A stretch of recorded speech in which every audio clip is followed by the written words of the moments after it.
Bonjour à tous et bienvenue dans le Stand F1, la chaîne YouTube qui vous parle de Formule 1. Aujourd'hui, je vais vous parler du Grand Prix de Monza en Italie sur les terres de Ferrari. Nous allons faire le bilan équipe par équipe de ce week-end de Formule 1. C'est le deuxième épisode de cette nouvelle série intitulée Top Flop GP qui revient sur les événements du dernier week-end de F1. Enfin bien sûr, si vous voulez être alerté des prochaines vidéos, vous pouvez vous abonner, activer la cloche de notification et partager cette rétrospective à des fans de Formule 1 ou à des amis. Vous pouvez également, grâce au chapitre, visionner les moments qui vous intéressent le plus. Merci à vous, et sans plus attendre, je vous donne le départ. Bon visionnage.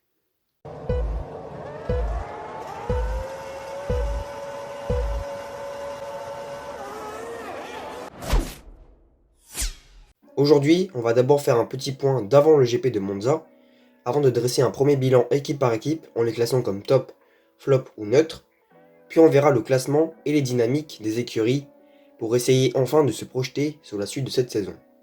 Pour rappel, cette année, avant le GP de Monza, les Red Bull dominaient toujours, tandis que l'Aston de Fernando et l'Alpine de Pierre étaient montés sur le podium à Zandvoort. Concernant Mercedes, les Flèches d'Argent ont terminé 6e et 17e aux Pays-Bas, mais en réalité, les monoplaces avaient du rythme et avaient le potentiel de finir plus haut. Même histoire pour McLaren, qui avait bien commencé le week-end par la P2 en qualif de Lando Norris. Quant à Ferrari, après une bonne note avant la trêve, les Rouges ont déçu par leur rythme de course.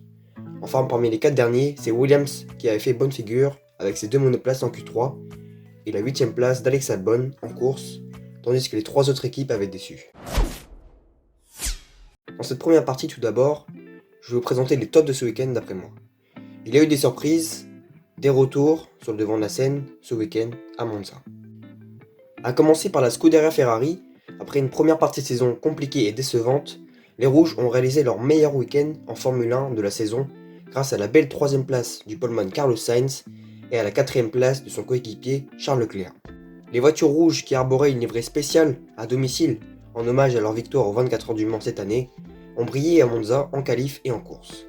Pour commencer, Sainz a effectué son meilleur week-end de la saison et son week-end référence avec des belles séances d'essais libres, une pole, des batailles en piste au début de course face à Max pour la première place, puis face à Checo et Leclerc. Quant à Charles, ça a été solide aussi, où il a terminé dans les échappements de son équipier sur la ligne. De gros points pour Ferrari qui double Aston Martin au championnat, en prenant la 3ème place et qui tente de rattraper les Allemands de chez Mercedes devant eux. Affaire à suivre à Singapour sur un tout autre circuit. Deuxième top, et c'est bien sûr Red Bull. Pas une seule fois cette saison l'écurie autrichienne n'a pas figuré dans les tops de la saison. Max Verstappen, qui partait de la 2ème place, a contrôlé sa course et a dépassé sans risque Sainz après une dizaine de tours derrière l'Espagnol. Au final, c'est une 10e victoire d'affilée pour Max, qui détrône les 9 de Sébastien 10 ans plus tôt. Quant à Checo, il a rempli le contrat en finissant 2ème derrière Verstappen. Le Mexicain se rapproche peu à peu du titre de dauphin ou de vice-champion derrière le futur triple champion du monde néerlandais. 3ème top de cette course selon moi, c'est Williams. L'écurie britannique a encore brillé à Monza, surtout grâce à Alexander Albon qui a terminé 7ème en course et qui ramène 6 points supplémentaires à son équipe. Albon a encore une fois porté son équipe en se battant avec les Mercedes et les McLaren en course. Quant à son coéquipier américain Sargent, il n'a toujours pas marqué ses premiers points en F1 sur un des circuits qui convenait le plus à la monoplace. L'Américain a terminé à la 13ème place et a coupé d'une pénalité de 5 secondes et de 2 points de pénalité sur sa super licence suite à un accrochage avec l'Alfa Romeo de Valtteri Bottas. Les bleus foncés sont désormais au-dessus de la Haas et des 2 Alpha avec leurs 21 points et leur solide et indéboulonnable 7ème place. Enfin, dernier top, et c'est une petite surprise, c'est Alfa Romeo. 4ème top de cette vidéo, l'écurie suisse-italienne a enfin retrouvé les points, ou plutôt le point de la 10ème place, grâce au Finlandais Bottas. J'étais donc obligé de mettre Alfa Romeo Sauber et Valtteri Bottas dans les tops, qui étaient en quelque sorte à domicile ce week-end à Monza, avec leur livret spécial Italie. Quant à Guan Yu Zhou, toujours pas de points pour le chinois, qui n'est toujours pas certain de rester en F1 la saison prochaine. Au niveau comptable, Alfa Romeo s'écarte d'AlphaTauri et se rapproche peu à peu de la 8ème place de Haas et Team. Deuxième partie désormais, je vais vous présenter les neutres du week-end italien. Ces équipes, selon moi, ne peuvent pas vraiment être classées comme top, flop, à commencer par Mercedes. Comme la semaine dernière aux Pays-Bas, les Flèches d'Argent n'ont pas vraiment brillé puisque Lewis a terminé 6ème et George 5ème. Sur le plan comptable, c'est mieux qu'à Zandvoort, le Mercedes a été totalement battu par Ferrari, l'écurie rivale, qui se rapproche de leur deuxième place après avoir dépassé les Verts au classement. Ce n'est pas un flop pour les Allemands, mais il va falloir contre-attaquer rapidement à Singapour pour battre la Scuderia. Affaire à suivre lors de la tournée asiatique sur le circuit en ville de la Cité-État et au Japon à Suzuka. Deuxième équipe de cette partie neutre, c'est encore McLaren. À l'image de Mercedes comme aux Pays-Bas et à Monza, les Oranges Papaye ont réalisé un week-end correct. En qualif, Piastri a fini 7ème et a devancé son coéquipier Norris 9ème. Mais en course, c'est bel et bien le Britannique qui a battu l'Australien avec sa 8ème place en course contre la 12ème position de l'Australien. En résumé, McLaren n'a pas été mauvaise à Monza, mais on sent quand même un petit ralentissement de la progression des Oranges. McLaren est toujours 5ème et tente de se rapprocher de la 4ème place de l'Aston Martin, à voir la progression et le duel face aux Verts lors des prochaines courses. Troisième partie, enfin, je vais vous présenter les flops du Grand Prix d'après moi.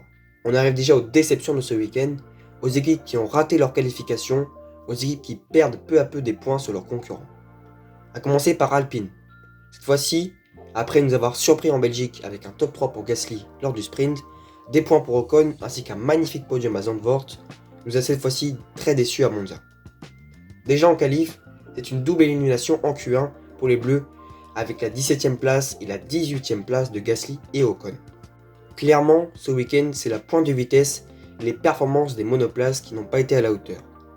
Le moteur Renault de l'équipe est en dessous de la concurrence et ça s'est vu en course, avec aucun point pour les Français qui ont fini 15ème pour Pierre et abandon pour Esteban Ocon, suite à un problème de direction. Un week-end à oublier pour les Bleus qui vont retrouver l'Asie avec la course à Singapour. Deuxième flop, et c'est une déception, c'est Aston Martin. A l'image d'Alpine, le podium de Fernando à Zandvoort avait été un point positif pour l'équipe, mais à Monza, sur le temple de la vitesse, ça a été très compliqué pour les Verts. En qualif déjà, Lance Stroll continue de s'enfoncer avec une élimination en Q1. Quant à Alonso, il a arraché péniblement la 10ème place en qualif. Sa 10ème place en qualif derrière les Red Bull, Ferrari, Mercedes, McLaren et la Williams d'Albon, ça fait mal pour le 3ème du championnat Alonso et l'ancienne 3ème équipe du championnat constructeur qui voit peu à peu les top teams s'envoler tandis que McLaren les rattrape. En course ensuite, l'Espagnol a réussi à gagner une place tandis que Stroll, parti 20ème, termine seulement 15ème dans l'anonymat.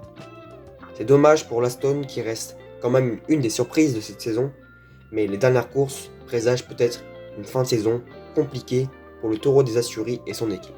Enfin, cette fois-ci, deux équipes de flop, c'est Haas et AlphaTauri. Contrairement à Alfa Romeo et Bottas, ces deux équipes ont eu du mal à Monza.